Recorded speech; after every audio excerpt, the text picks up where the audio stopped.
it's happening in New York, New Jersey, or Long Island, hear about it with Joe Piscopo. Mornings, 6 to 10 on AM 970. The Answer. Live from the smartwaytobuy.com studios. The Real Deal with celebrity chef David Burke is sponsored by Tavern 62 by David Burke, located at 135 East 62nd Street on the Upper East Side of Manhattan, where restaurant magic happens. David Burke music, we love that. David and Al talking about favorite rock and rollers. Hey, it's Piscopo in the morning. Hey, good morning, How are you? David Burke, live and local, right in New York, New York. David, you're the best. First of all, welcome. You're going just wild. Where'd you come in from, dare I ask? Fort Lee. Fort Lee. I was up in Saratoga this week, and I was in Mohonk. Yeah, Mohonk in Newport. Wow, Mohonk man. Mountain House. You're just ripping it up. Woodpecker opens June 14th. I saw that. No, June 12th. The June 12th. June 14th is Garden City Hotel. Already the Garden City Hotel? Yeah. There yesterday. Beautiful. Too funny that I'm in Washington, and then we go. So they go. Okay, we're going to the Trump. We're going to the Trump Hotel after we drop by the White House event Friday. So I go. Oh, let's go. So of course they're BLT Prime. I had no idea. This is like you're a very humble guy. This is gorgeous. So I go in. I go. I'm a personal friend of David Burke. But it was nice. The staff was great. Yeah. Hey Joe, they all wait in the back. Yeah. I said, do you mind? I said to all your managers, They were great. I should know the name of all your guys up front, whoever they were. We went upstairs. Jim Forsad. And I went over, shook hands to everybody, and they were great. Then when they ordered some at the Trump Hotel, when you're in that beautiful, glorious lobby, right. That really is one of the glorious hotels. One of the best. They bring your food from the restaurant out to the lobby. Oh yeah. So they had the bacon things in the lobby. Like that. That's when I called you. And you call right back. Yeah, so the lobby, it's just a beautiful building. So on the holidays, like Father's Day that's coming up, the whole lobby is set up, and Mother's Day, Father's Day, Easter, and all that. We work together, and we do a great buffet. But on Father's Day down there, we're doing recipe at BLT Prime by David Burke. We're doing recipes from our forefathers. Oh, that's great. George Washington, Jefferson. Some of them were real gourmands. That is great. So we dug up some old recipes. They had gourmands? What'd you say? Gourmands. Oh, I thought it was like gourmands. Well, Jefferson was the ambassador to France. So he basically got a lot of gourmands. With the French culture and the food and kind of brought some of that. Let me ask, before we get to the food here, and we have an array of incredible cuisine here, how do you make the deal with the Trump organization? You're starting out, you want to do a restaurant. This takes a couple years. Down in Washington. Well, that was a very complicated situation when that happened, because somebody else was in there who decided to bail out, and they contacted the CEO, Jimmy Haber, of BLT, who has a BLT at the Doral with Trump already. So there was a relationship existing. And I had just joined BLT at the time as a consultant. And so, timing just worked out. And we actually, it was a great opening, very difficult to open the hotel and the restaurant. Any hotel opening is very difficult, especially a grandiose one like this. And especially with all the pressure of the hotel opened. And he was in September before the election. He wasn't when it opened. I can't remember. No, he was still candidate Trump, right? Yeah. So, but it was a big thing because he came in. Big deal. Yeah, it was. What was that? A post office? A gigantic. It was the old post office. Beautiful. Oh, it's a structure. But you put some like marble. Ivanka designed the whole thing. What, really? Yeah. Just beautiful. I got to tell you. Yeah. The die for. And thanks for calling back. So what do you got? Now I'm looking at a big bowl of beautiful, but it looks like. I had to bring it. You know what? I had to bring you some pasta. This looks like pasta. It looks like kind of that you can make. You got to understand. What kind of pasta is this? It looks like you can make a lasagna with this. What is it? It is lasagna, but it's handkerchiefs, we call it. We make the pasta. Look at this. We roll out the sheets. We put in fresh leaves and stretch it out like an imprint. I'm going to get you one look. And then I have little squid ink stripes in there. You can see. Is that what that is? You see squid that? Ink? Yeah, that's squid ink and leaves. Oh, my God. So it's basically a calamari lobster lasagna with the fresh ricotta and basil. Great. Look at that. And that's on the Tavern 62's new menu. This is one of those days where people could see the video online and hear it on the radio. I wish we could translate the smell. It has never smelled this good in here. Yeah, that's like a lobster lasagna. It's a light, very light. So it's not layers of cheese and eggs and meat sauce. It's made to a la minute, which is at the last minute. The sheets are cooked separate, and we just build it. We build the lasagna on the plate. Alla minute. Alla minute, last minute. Aspetta minute, like my grandmother would say to me. Wait a minute. And this is a nice, These are oysters with peach vinegar. Look, but how your presentation is quite spectacular. Well, we have oysters around in a circle. We charge extra for the plastic. In the middle, there is like, I guess, the cocktail sauce with a spoon in it. And then what is this? That's the peach vinegar. Peaches in another little container. With black pepper. Well, that. Classically, the French eat the oysters with vinegar, not cocktail sauce. It's a cocktail bowl. Sauce is an American thing. It's a bowl, and inside the bowl is actually Arugula. these beautiful, beautiful oysters with the cocktail sauce in the middle and this vinegar sauce on the end. Look at this. Look at this. Oysters. Albert, you're going to dig in Oysters there? with peach mignonette. Unbelievable. And so this I thought you'd like because I know you keep healthy. Yeah, trying, man. I'm trying. It's called guacamole. What guacamole? I love it. It's got 3 broccoli stalks. They're called mops. And they are mops. And you have shrimps hooked on the broccoli. So what you do broccoli that's sticking up. It's guacamole without the carbs. Oh my gosh! You use the broccoli as a mop to get your guacamole, and we have shrimp cocktail attached. Where do you serve this now? At Tavern 62 and Woodpecker. Yeah, that's one of our signature, and that'll go. That's kind of becoming my one of my summer salads. What now? The raw, the crunchy veggie, the soft guacamole. Yeah. It's just a nice for me to serve guac and chips. I can't do it because our restaurants are too high end. And it just doesn't fit the theme. But to take the broccoli, sometimes we sprinkle toasted quinoa. In this case, I use some pickled fruits. All seasonal, fresh, help easily to digest and fun. When you pickle a fruit and you go with the preparation in the kitchen, you know where that pickled fruit is going. You know the destination of that fruit, or do you just generally just pickle fruit and then say, "I'll throw it in"? We pickle fruits for their use. Some people pickle fruits for use in the future. Right. Canning and pickling, exactly. Preserving. We're cooking it. We're pickling to use it the next week or day. We're not storing it. Yeah. So we know why we're pickling. At the end of the season, when we have peaches are going out of season, we might get 2 cases, pickle them, and put them in storage. But in New York City, we have no storage. Well, we just can't. We're not in the collection business. Yeah. We want to buy and sell. But the turnover is so quick that but the volume and this. So we want to be as seasonal as possible anyway. How do you get this thin lasagna? Where do you get this thin lasagna? We make that. You could make it this thin like that.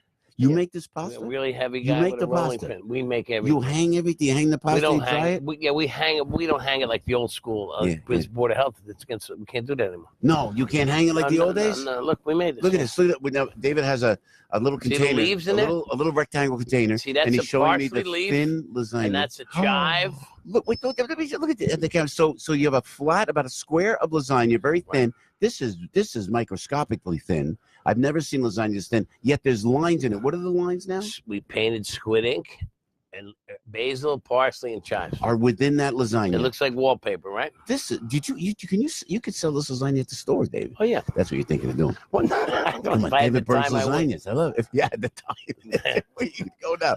I would buy this. David Burkepo. Burkepo, come on. This is spectacular, man. Thin like but this. Now this we can add our own flavors. This cooks in 30 seconds. Yeah, I can see. As we roast our lobster to cook our calamari, then we assemble it. Yeah, you put it. So now we can just do it without the lasagna. Because to make lasagna in a restaurant, I love lasagna, but we don't. You pack it, you bake it, you chill it, you cut it. Yeah. That's a lot. This is a little bit. It's a fresher, more modern version. But who starts this? Who's the guy in the back? You got to show. We have a guy in the morning comes at 6 o'clock. His name is Constantino. His name's Tino, and he does all our butchery, this is what we call special prep. Yeah. He does the crab cakes, the raviolis, the pastas. He's making the pasta with he takes the flour, the semolina, puts it all together. Yeah. And then he lays it out. He rolls it out. Before you roll out your thinner layer, you got to keep going gradually to get it thin. Then he folds in the herbs and the squid ink, and that stretches it out like an imprint. That's insane. Like Play-Doh. Yeah, but it's that's like an artwork. Oh no, everything we do is we need experts. Hey, tell me, Woodpecker opens with June 12th. You tell me, Woodpecker. Man. We got a great review by Gail Green. Thank you. Whoa, this is great, man. That was our first really beautiful restaurant, by the way. And your chef, I love your chef. Carmine. You know what he says to me? He goes, sometimes David will call me on the road to chat with it. He calls me on the road. So you check in with your chefs arbitrarily like that. Oh, I have to call them every day. Like your pals. I mean, I love this. Oh yeah, it's like, hey, how's this going? What are we gonna do with this? And it's also as a chef and a person that oversees several properties. Yeah. Carmine helps me. Oh. We got to. It's like we're the HR department too. Yeah, and we're also we're therapists. We're all kinds of stuff. We're bail bondsmen. Like a guy gets arrested, I need him that bad. I'm like, no problem. Get over here. Hold on, I got you covered. No Who is that? That's my boss. I'm the chef. Hey, here's another spring. Oh, look at this. Smoked salmon tureen, like a pate. All right, let me explain it. This is so you have a nice dish, and then you've got a nice square of salmon. What is that? It looks like it's painted on the top. What is it? It's layers of salmon in a bread mold that we call it a tureen, and in between is we melt cream cheese and yogurt and arugula and spinach, and it's and you eat that with toast or bagel chips. That's on top. No, it's like a smoked salmon pate, except it's not processed with pork and fat. It's a different way to eat smoked salmon instead of sliced. This is sensational. This is unbelievable. This is your creation. Yeah. You think it is. Yeah. And then That's what I do. But when it comes to fruition, it must be so exciting for you. But you only do one. You know what's really exciting is telling a young cook about what we're going to do and get them excited. Say, I want you to make this, and I let them do it. And when they see how good it comes out, they're like, yeah, because that's what they do. They work for peanuts for years. They're like apprentices. You listen to opera? you listen to opera? You seem like that's a creative guy. Oh, I should try. Yeah. At Medico, I have had a couple opera singers at my. Yeah, but you have.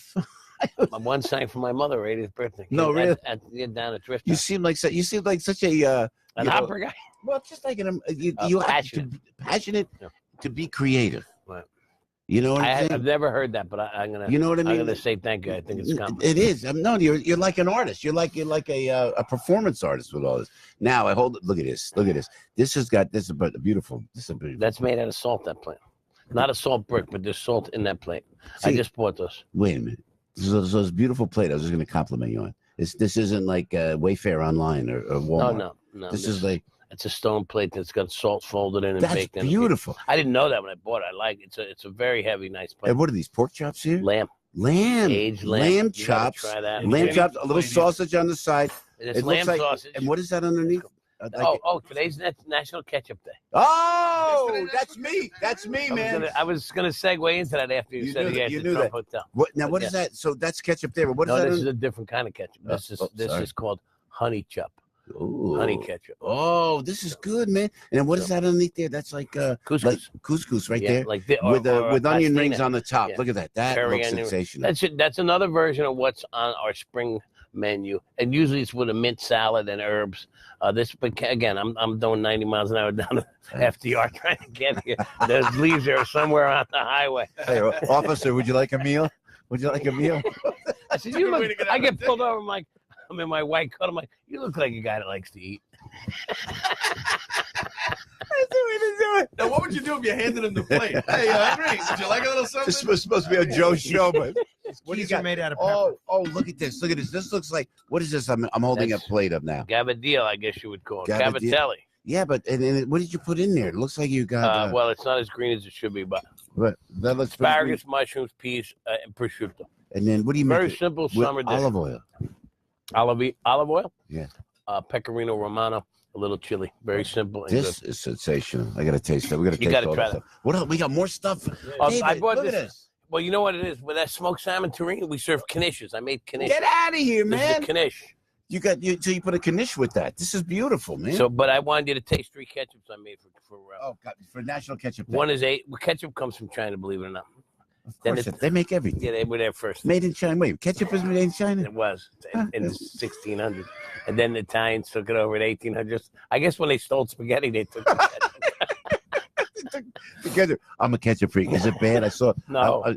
You know what I mean? I woke up yesterday, Sunday, with my son, and I make the scrambled eggs, and I drench it in ketchup. And then I see online immediately thereafter, the worst thing you could do for breakfast is to put ketchup on your eggs. Who says that? Thank you. Ketchup is one of the best sauces in the world because, first of all, it's in 97% of every American household. No one can say that about any other product, really. Yeah, it's true. And it's a vegetable, so according to Ronald Reagan. That means people like it. Yeah. Cod liver oil isn't in every house, right? Right. It has qualities for digestive aid. It has all the 5 flavor sensations: sweet, sour, salty, bitter, and umami, which makes it delicious. Should it be put on everything? Probably not, but it doesn't mean it's a bad sauce. If it was a bad sauce, we're all making mistakes. And you make this yourself? Well, we make some ketchup ourselves. The honey chup we did, and then the Asian one. Some of them, because of timing, I blended. One of them's got sesame oil, soy sauce, and Asian ingredients. One of the things I do when I teach classes is I tell people to go home, open the refrigerator door, take the condiments out. because everything that's on your door and your fridge you most likely you bought it. Yeah. And you mix some of them and you make the door sauce. Oh, make your own like house vinaigrette. Great. That's great. I love that. Ketchup, mustard, pickled juice, sesame oil, and make your own little concoction. Put it back in one of the jars and use it for grilled fish, chicken for the summer, and call it like the Piscopo door sauce. Yeah. This is good. I love this. The Burke door sauce, and and especially when you got a little bit left in each jar. Rinse them out a little bit, and bingo. And have some fun because you know what? Yeah. You never know. Hey, so listen. So Tavern 62 is just off the charts, right? Shelly, welcome back from Italy, girl. I heard you drop my name. Somewhere at a hotel. I think I was upgraded to a fabulous suite with a wraparound terrace. Is that right? They thought it was the Piscopo of Italy. We're the Piscopo of New Jersey, but that's okay. We'll take it. Welcome home. It's great. A great country. And thank you. I got some gifts. What do you got, man? Let's take a look at this. We got. Look at this. David Burke. I bought you three-piece. I bought you some. Are you kidding? We got this is the Natural Chef Series, essential cookware for healthy lifestyles. 3-piece fried pan set. Look at this. I figured I'd throw a commercial in, but no. I wanted to bring them for Father's Day. I'll let you know they're available if everyone wants a nice gift. You can get David Burke cookware. Yeah. David Burke. Marshall's Home Goods, TJ Maxx, Tuesday mornings. Gosh almighty, man. You are just all... But they're really good quality products at the right price. Yeah. And if you like to cook, these will make you feel younger and look prettier. I like the tagline. Shoot doing. That's a Jersey line. Shoot doing. Hey, you doing? David Burke, you are the super chef. Listen, man, the Drift House down in Seabright. We're in Saratoga, Seabright, Garden City, Woodpecker, Tavern 62. And the June 12th opening. And in DC at the BLT Prime, which is spectacular. So that's the rotation right now, and I'm having fun. You gave me a lot of credibility with all the big chefs. When you called, I said, the chef is on the phone, excuse me. And it was great. David, we love having you on what the show. A beautiful... I mean, just to go in and walk and take a look in, whether you like resident or not, it's really a spectacular building. Spectacular. It is second to none as your restaurant is. David Burke right there. Thank you, guys. Check out the David Burke cookware right there as well. Everybody knows this guy. Now, everybody knows he can do a radio show. Joe Piscopo. Mornings, 6 to 10 on AM 970. The Answer.